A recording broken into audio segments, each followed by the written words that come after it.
I'm here at Dia Beacon for an event associated with Windows on Main Street. It's a lecture and a panel discussion on public art and the economy and our community. And one of our panel members is Cabot Parsons, who is the chairperson of the Beacon Arts and Cultural Development Committee. Yes. Welcome. Thank you. And could you tell me something about the committee and what you do for them? Sure, absolutely. There is in our charter, and has been, a position in the city for a municipal arts and cultural development arm that operates out of the mayor's office. And Mayor Steve Gold actually just populated that committee for the first time in its history. So we've been in business about 3 months. We have about 12 members. We have meetings that are open to the public, and we are pushing what municipalities can do on the side of supporting arts and accessibility, promotion, cultural tourism, economic development through applied arts, design, light industry, arts and education, and also looking at Beacon and the surrounding area as an economic unit and kind of putting it back together. In New York State, economic development funds, tourism funds, and arts funds are all decentralized by county, and Beacon and Newburgh, which is across the river, and Cold Spring Garrison, which are just south of us, are all divided by county lines. So even though we're naturally a fit in terms of cultural tourism, our money doesn't touch. So a lot of it is finding ways we can begin to put ordinances into the city books whereby it's easier to do public art, serving as an emissary to help artists come in and do public art here by working them through our system of zoning and public works and insurance and all those wonderful, sexy things that everybody has to deal with.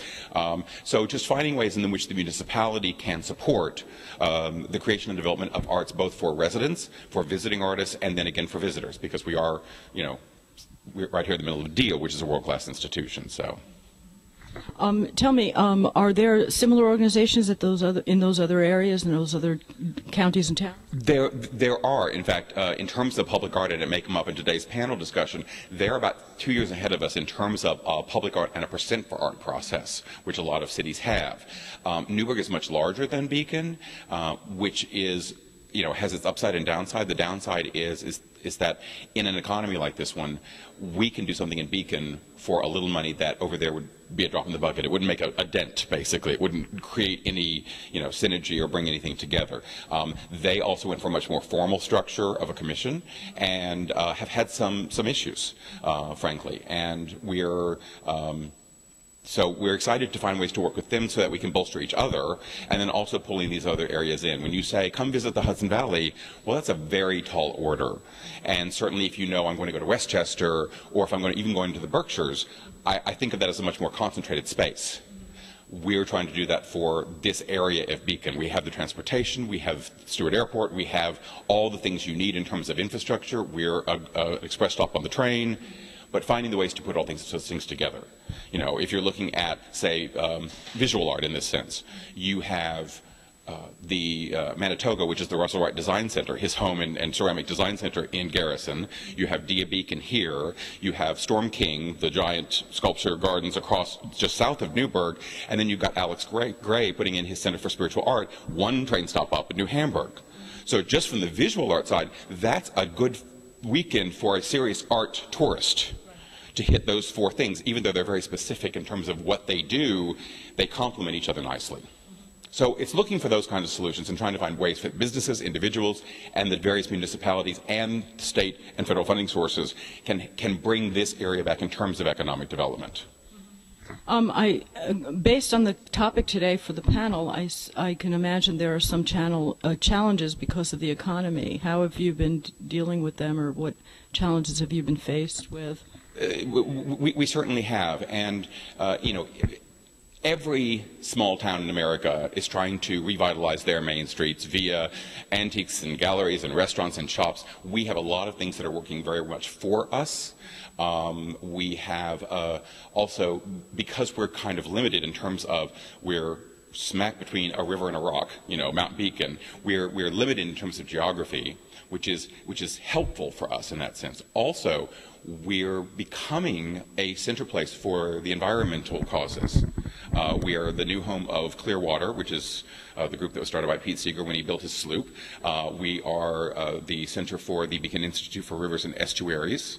So we have this wonderful ecological side as well. So there's lots of reasons for people to come up to Beacon, plus we're on all the major transportation routes. So we do have some legs up. At the same time, you are talking, first off, there are funds involved in terms of supporting public art.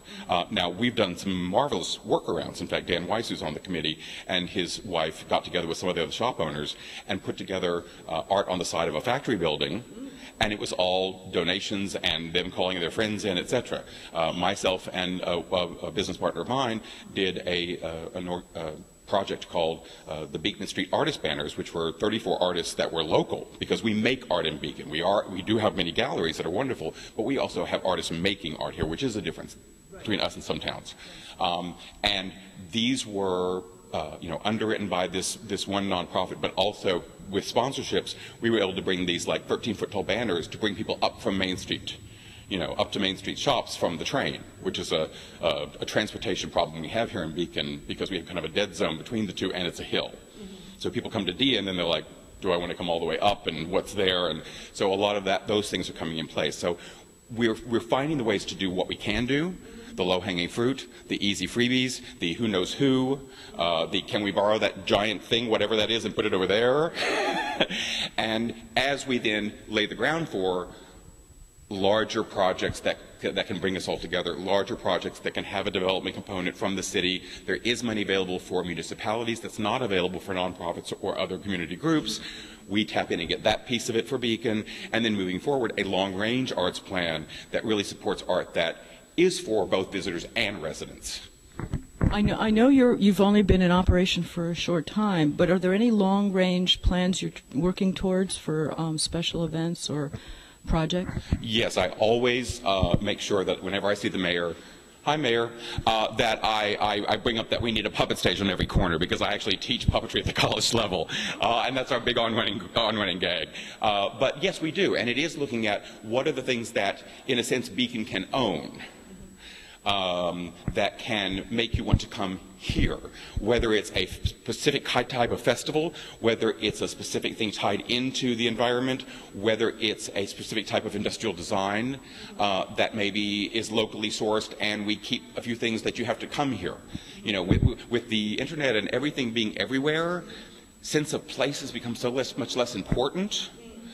We want to bring some of that back.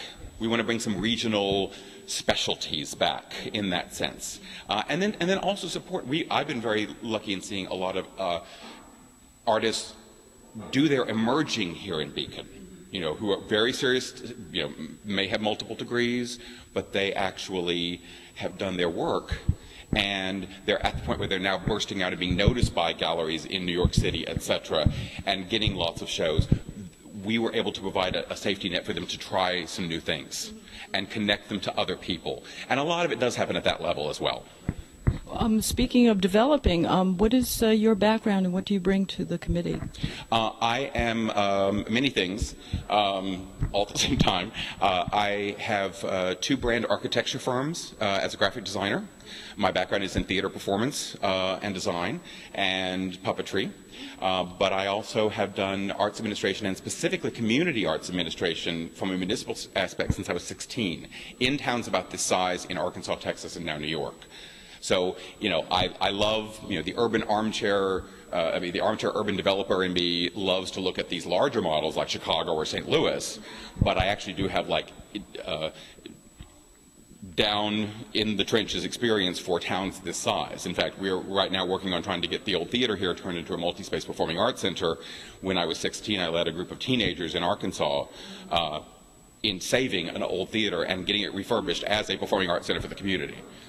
And again, a lot of that is just, we have a ton of creative capital in Beacon. These artists just want to continue to create, and we're finding ways to help them make that happen for themselves, but then also they're coming out and helping the town at the same time. So it's a good win-win. Thank you very much, Cabot. Thank you. I wish you luck with your organization. Thank you very much. Bye-bye. Bye-bye.